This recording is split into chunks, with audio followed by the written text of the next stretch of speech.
Се селиме од темата за пандемијата во регионот на темата за изборите во регионот. Дејан, добро утро. Добро утро.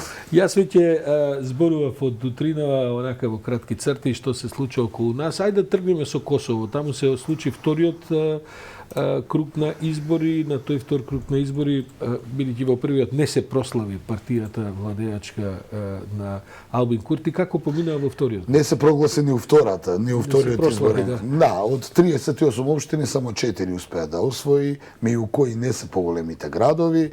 Победи во Приштина партијата Демократскиот сојуз на поранешниот косовски лидер Ибрахим Ругова. И ми се чини дека морам слободно да кажам дека на овие претседателски избори самоопределување доживеа тотален дебакл, особено ако се земе во предвид дека пред само 7 месеци на парламентарните избори истиот тој Курти самоопределување освоја над 50% од гласовите, што прво укажува дека парламентарните и локалните избори нема исти пристап кога е во прашање гласањето и рейтингот на партијата, и второ морам да бидам слободен, иако тоа е непопуларно, освен да кажам дека опозицијата победи во Косово на овие избори, дека српската листа е апсолутен победник. Зошто? Бидејќи од сите 10 општини каде што се србите, у сите 10 општини освои српската листа, 9 во првиот круг и сега во вториот круг последната општина. Значи, од прилика, ако го драфтуваме, целата работа, победник е партијата, Демократската партија на Хашим Тачи, на поранешниот претседател кој е сега во Хаг. Тој има 9 општини, 7 општини има ЛДК на Демократскиот сојуз на поранешниот лидер Ибрахим Ругова, 5 општини има Алијансата на еднината на Косово на Рамуш Харадинај, и самоопределување има 4 општини, што е комплетен дебакл, ми се чини, на политиката на Курти. Од другата страна, кај српската листа, тоа значи дека влијанието на Вучич сега е апсолутно. Има подршка од Белград, има подршка од Белград, Белград ги поддржа многу и јавно, а веројатно и некако другче. Во секој случај таму сега Белград има целосна контрола, и она што се случува со Курти и партијата, според локалните избори, ја слободно морам да кажам дека тоа е на раб на делегитимизирање на некаков косовски фактор, па во идните преговори меѓу Белград и Приштина ќе биде многу интересно дали уште Курти ќе може да седне на преговарачка маса. Да, тие избори локални во Косово имаат и таа димензија, бидејќи е поделено и бидејќи се водат преговори, тие се важни и за тоа ниво на разговор. Само кратко сакам да кажам дека е интересно дека опозицијата во Косово, ако се земе во предвид дека постоеше една тенденција од меѓународната заедница и од локалниве влади, дека треба да се затвори едно поглавје на косовската политика, каде што воените комаданти станаа политички лидери, сето тоа да се затвори, да дојат некои нови лица, но еве се погоди Курти, кој и покрај тоа што имаше од почеток, зборувам на парламентарните избори, страшен рейтинг, тој сега доживеа вистински дебакл. Повторно ќе кажам, од 38 општини да освоиш само 4, тоа е дебакл. Да се преселиме во Бугарија. Таму трети избори за нецела година. Таму се...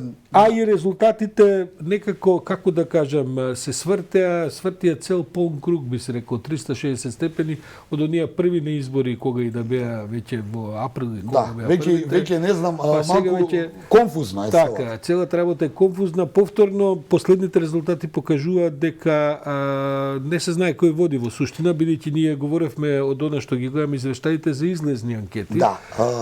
Таму се ГЕРБ и оваа ново создадената партија од 20 продолжуваме со промената на поранешните. Се борат за процент. И во зависност од анкетата на Галуп, например, Галуп тврди дека победник, дека води ГЕРБ на Бојко Борисов, додека Алфа Ресърч вели дека продолжуваме со промената на овие два поранешни министри води. Ќе видиме што ќе биде, гледам порталите излегуваат, така да затоа велам се оградувам, малку е конфузно, но едно е сигурно, доколку е ваква состојбата, продолжуваме со промената на овие двајца поранешни министри, тие веќе најавија коалиционен капацитет, па дури ќе влезе и онаа партија има таков народ на Слави Трифунов кој е четврта или пета по ранг, значи еден дебакл ми се чини доживеа. И таа во оваа влада, бидејќи никој не ќе со партијата на Бојко Борисов да коалицира. Па тие и да бидат втори и да бидат први тешко ќе имат коалиционен партнер.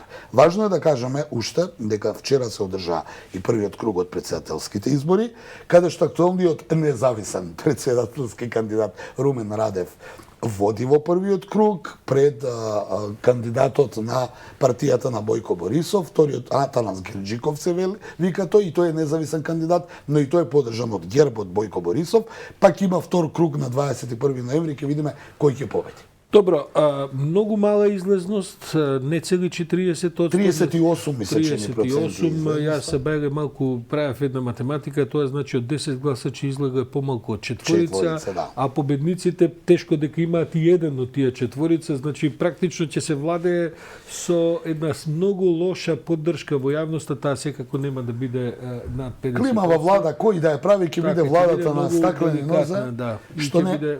Она што е интересно, Сашо, е дека мене повторно ќе кажам, паралелното пребројување на гласовите направи огромна конфузија. Ја не знам во овој миг дали веќе има некакви информации, но до пред 5 минути ги немаше. Повторно ќе кажам. Добро, таму се роковите, ако не се лажам, до денеска вечер да се излезе со информации дефинитивни, а бидејќи се работи за многу партии, бидејќи во следниот парламент ќе влезат околу 7.